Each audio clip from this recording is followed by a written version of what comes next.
Welcome everyone to another video of Vinyl Addict. This is Chili and it is a super deluxe edition box set I want to talk about, and that is Sabotage by Black Sabbath. Now before I get into this, please don't forget to hit the like button. Hit that like button please.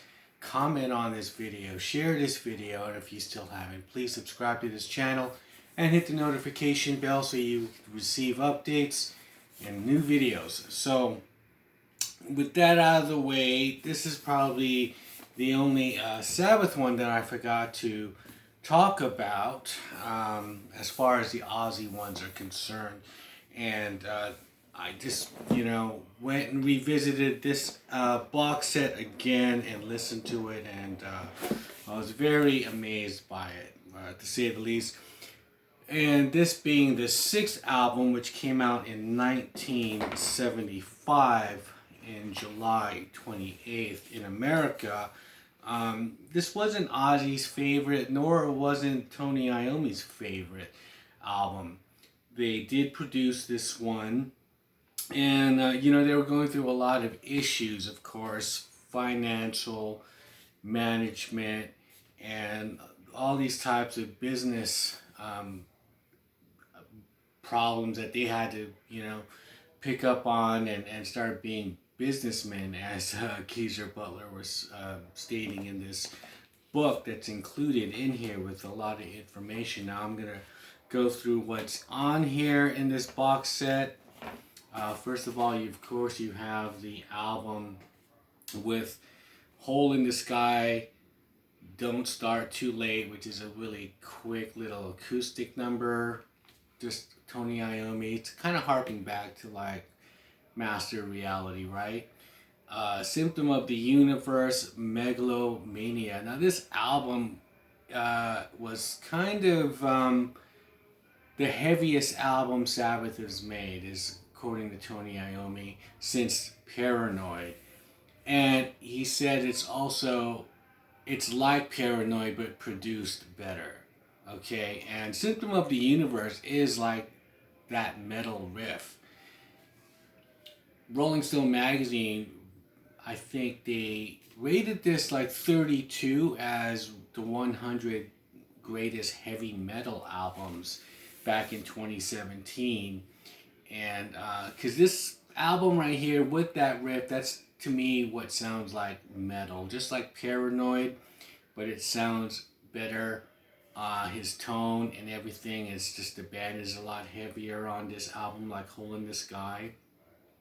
Side 2 has Thrill of It All, Super Czar, Am I Going Insane, Radio, and The Writ. Now, Megalomania is, that's to me Black Sabbath, the first song, Black Sabbath, in this time. And, kind of builds up, and it's just probably one of the best songs that they've ever recorded. And The Writ, which is Ozzy's, one of his contributions as far as lyrical.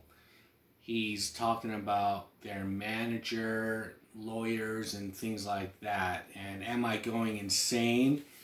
He started playing on a Moog, and this is probably the first time, as far as Ozzy is concerned, which started his persona, which would be his solo career of being this madman, insane, kind of, the themes of just being that character. And so you start hearing it here, and Am I Going Insane? And of course, Super Czar, which is used later on, especially in the Tony Martin era, when I've seen him play Black Sabbath with Geezer Butler and Tony Iommi with Tony Martin.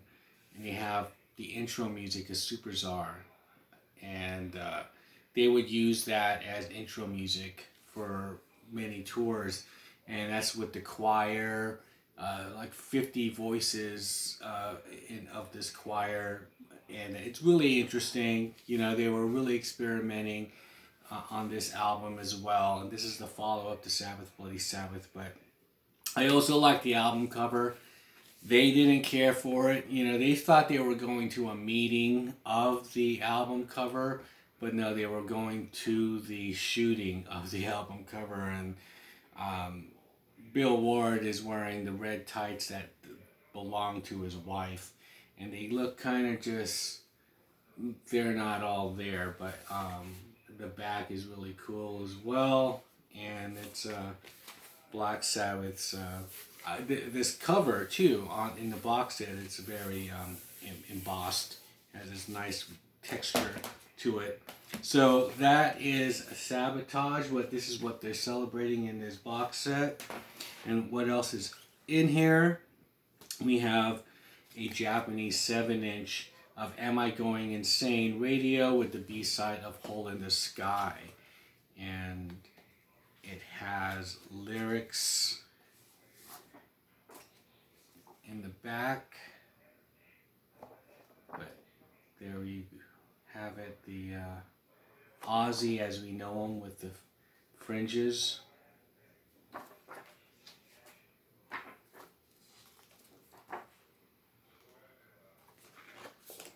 Now here is a tour program, and it's Howard Stein presents Black Sabbath at Madison Square Garden, New York on Wednesday, December 3rd, 1975. So this is just a special program for the band when they played Madison Square Garden.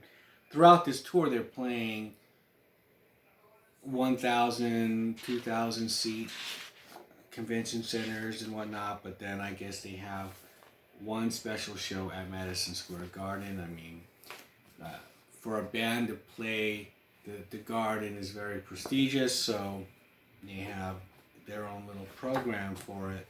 And so there's just a few pictures, a little summary about the tour, and just little pictures here and there, and what each band member uses as far as equipment goes.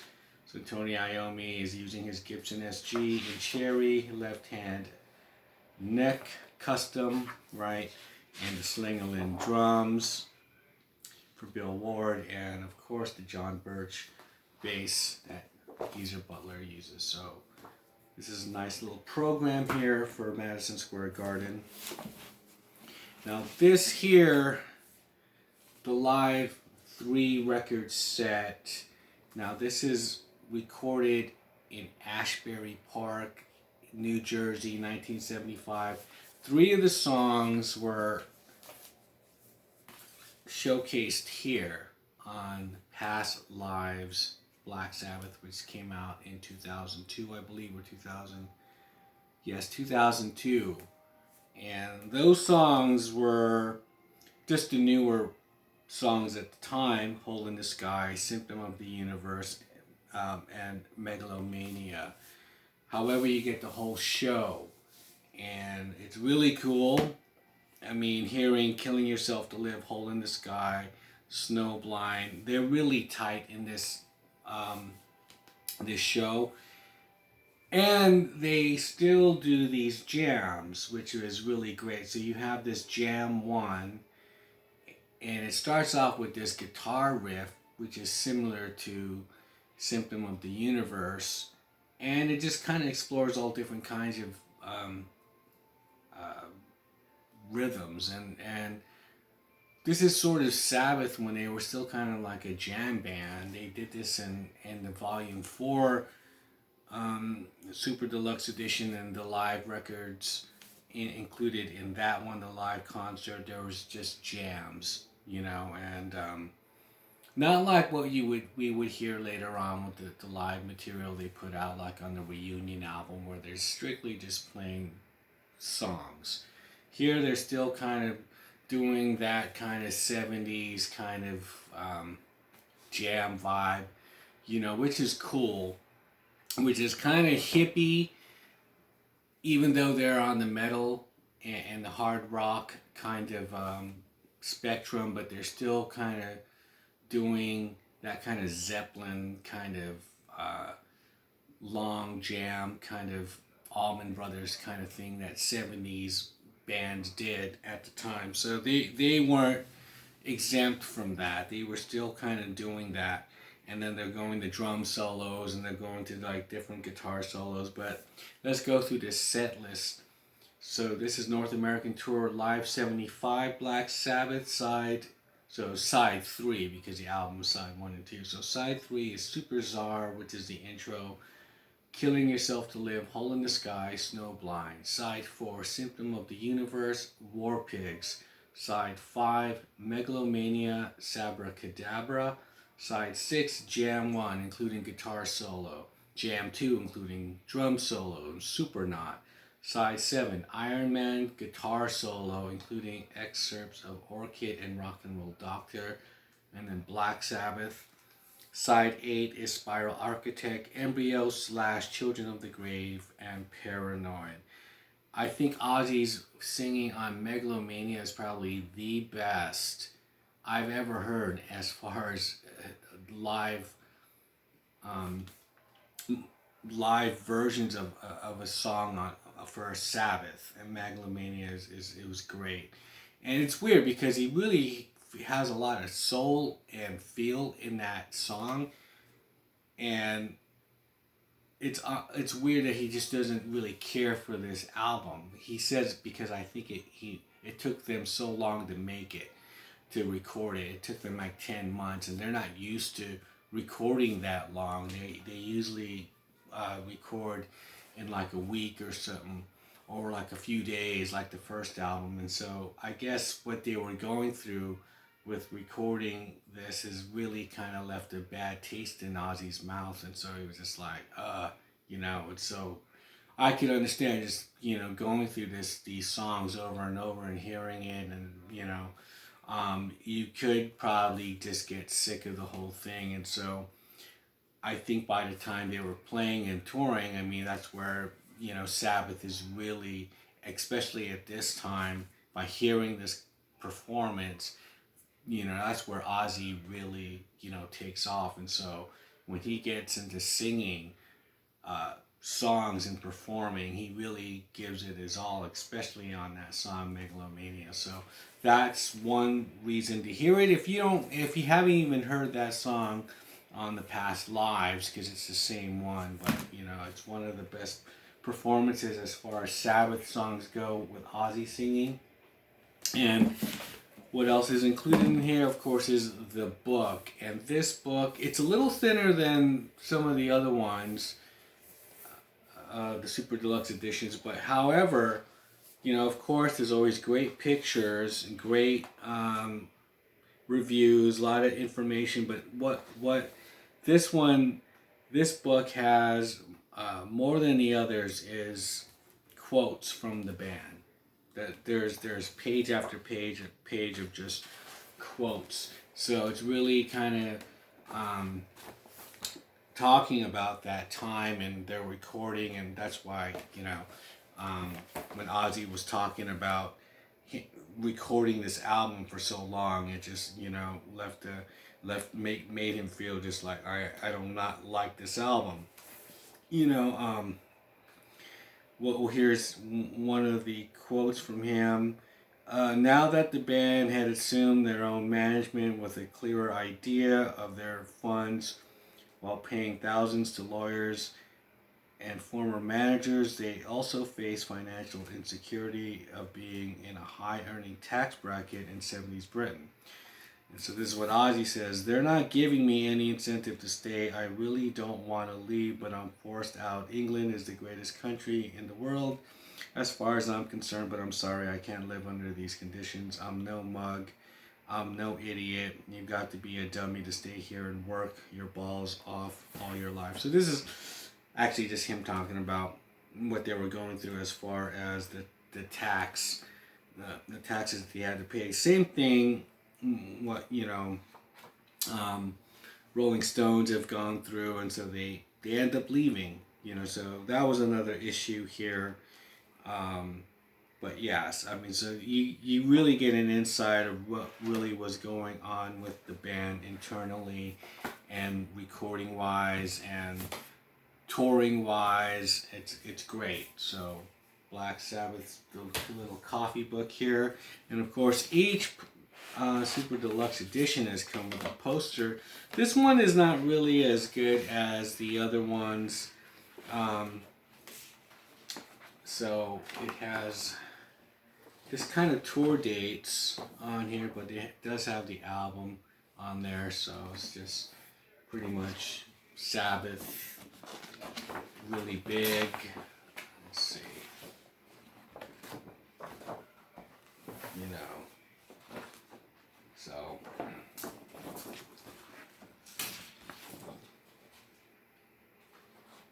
And in the book, it mentioned that Kiss was opening up for Black Sabbath on this tour. So that must have been an interesting kind of pairing to see Kiss opening up for Black Sabbath. You know, because they're kind of both on the theatrical side, I guess. I mean, Kiss more so with, you know, their makeup and everything and their costumes, but you know, Black Sabbath, they're characters in their within themselves as well. So that is my presentation of the box set of the Super Deluxe edition of Sabotage. What are your thoughts on this album? Was this one of your favorite albums from Black Sabbath? I did rank this in my Black Sabbath ranking is pretty high. I think I put it more so like between 10 and 6. Not in my top 5 because I know pretty much what my top 5 would be. You know, Volume 4, of course, was my number 1 choice. Where they started getting more experimental. However, this album is really great. It is one of the heaviest ones, as Tony has said, and it is. And so I thought I'd just break this one out. It is going to be the anniversary of this, July 28th. So Black Sabbath Sabotage, leave me a comment below. Hit that like button again, please. And, you know, I'll see you guys on the next one. Bye.